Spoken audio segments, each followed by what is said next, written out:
Nung nakaraang araw kasi may pumunta sa shop, naka Honda Click. Nagkakwento siya, 5,000 pa lang daw pinalitan na yung belt niya, gawa ng bitak-bitak na. Tapos pati air filter niya pinalitan din. Tapos yung bola na may konting kanto, ayan, pinalitan din. So halos lahat pinalitan.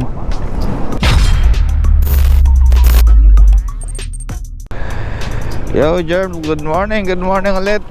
Welcome back dito sa ating channel. Welcome back sa panibagong motovlog. Andito na naman si Kuya Germs para makabala sa inyo. Good morning ulit. Time check natin 7:37 ng umaga. Pero yung init natin alas 12 ng tanghali. Grabe ang init. Ay, nag-jacket na ako. Ang init-init ng araw eh. Nakasanayan kasi na medyo makulimlim yung umaga. Pero sabi sa balita kagabi, ano na daw, umpisa na daw ng taglamig. Narinig ko sa balita. Ewan ko kung totoo.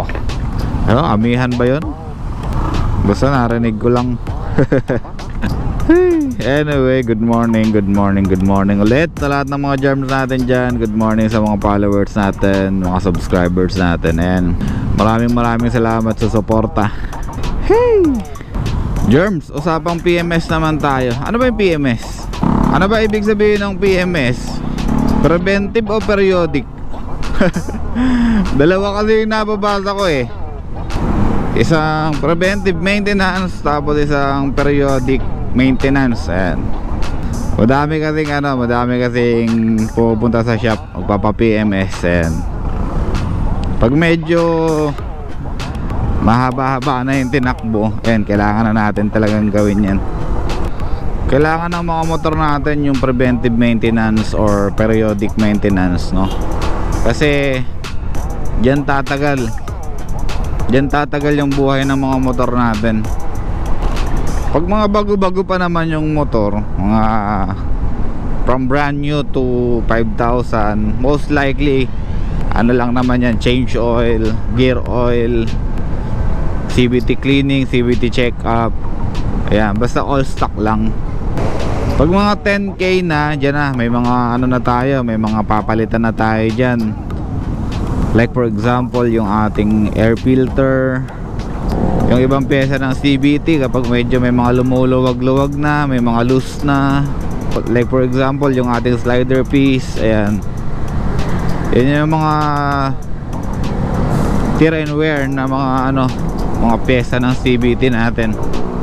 Yung mga roller weights natin, kapag hindi masyadong maganda yung ating acceleration or yung ating throttle habit, na yung pabigla-bigla tayo ng throttle, tapos medyo maalikabok na sa loob, nagkakaroon siya ng mga tawag doon, nagkakaroon siya ng mga harang para makaikot ng maayos yung ating roller weights. Kapag may mga obstruction dun sa ramp natin, dun sa pulley, di ba yung pulley natin, tapos meron siyang ramp, meron siyang roller weights, tapos meron siyang ramp, yung tinatawag natin na ramp, yung ginugulungan ng ating roller weights or yung ating bola. Ayan, nagkakaroon siya ng stack up dyan, hindi siya nakakagulong ng maayos, kaya ayan, kumakanto. Pagdating naman sa mga 20k pataas, ayan, may mga papalitan na tayo dyan sa fuel filter.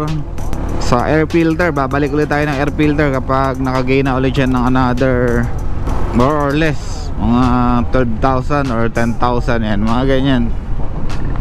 Sa manual kasi, sabi ko sa inyo before, iba yung manual tapos dun sa actual appearance ng mga pyesa natin sa motor. Kaya hindi talaga natin nasusunod yung mga periodic schedule nya. Ang tuloy ng Lexus na to. Ito yung naipit sa truck kanina eh. Mukhang mainit yung paa na itong naka Lexus na to. Ay, traffic. Huwag na natin pagtalunan yung PMS, kung ano ibig sabihin yan, kung preventive maintenance services ba yan o periodic maintenance schedule. Pasensya na nga pala kayo, hindi pa dumarating yung aming FI cleaner, yung aming fuel injector cleaner. Hindi pa dumadating eh. Hindi Hindi pa tuloy tayo makapagdagdag ng services natin pagdating sa mga ganyan. Throttle body, nakakapag throttle body cleaning na tayo. Ang laking tulong ng ating diagnostic tool or yung ating device para talagang maibalik natin sa standard yung motor kapag tino-throttle body cleaning natin. Grabe ang init.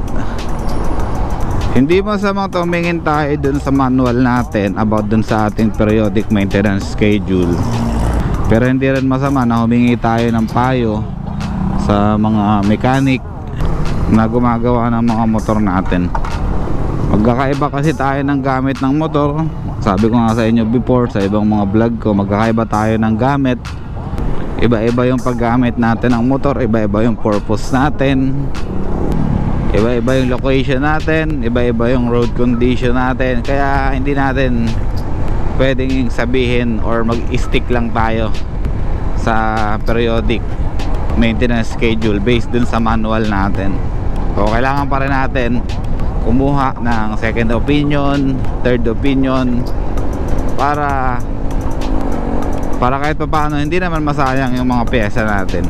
Nung nakaraang araw kasi may pumunta sa shop, naka Honda Click, nagkakwento siya 5,000 pa lang daw pinalitan na yung belt niya, gawa ng bitak-bitak na. Tapos pati air filter niya pinalitan din. Tapos yung bola na may konting kanto, ayan, pinalitan din.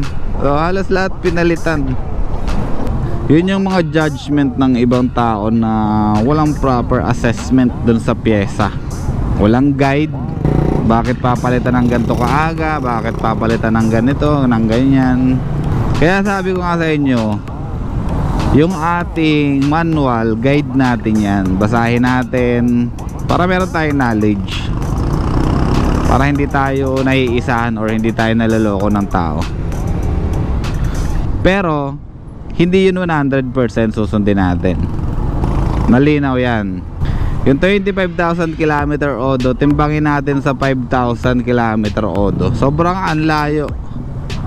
Sobrang layo ng diferensya nun.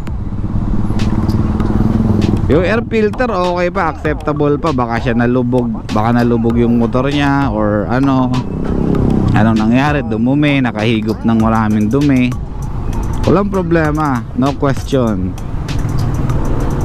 Pero dapat may maganda at tamang assessment sa mga pyesa. Merap yung palit ka ng palit. Mamaya bago pa yung mga pyesa pinalitan, tapos alam nyo na.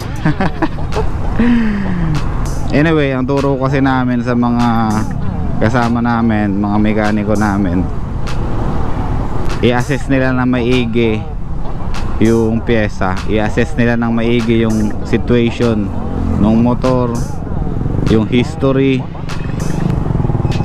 lahat. Tapos timbangin nila yung sitwasyon kung kailangan na talagang palitan yung mga pyesa na yan.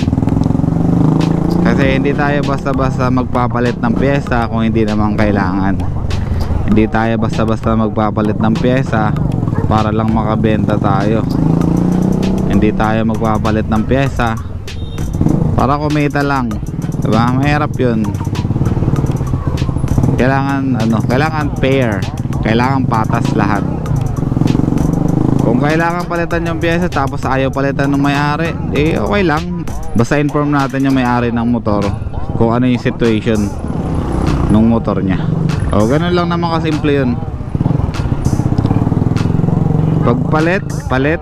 Pag ayaw magpalit, inform natin yung may-ari para aware siya sa mga pyesa niya. Okay? Maraming salamat, Kuya Germs. Out.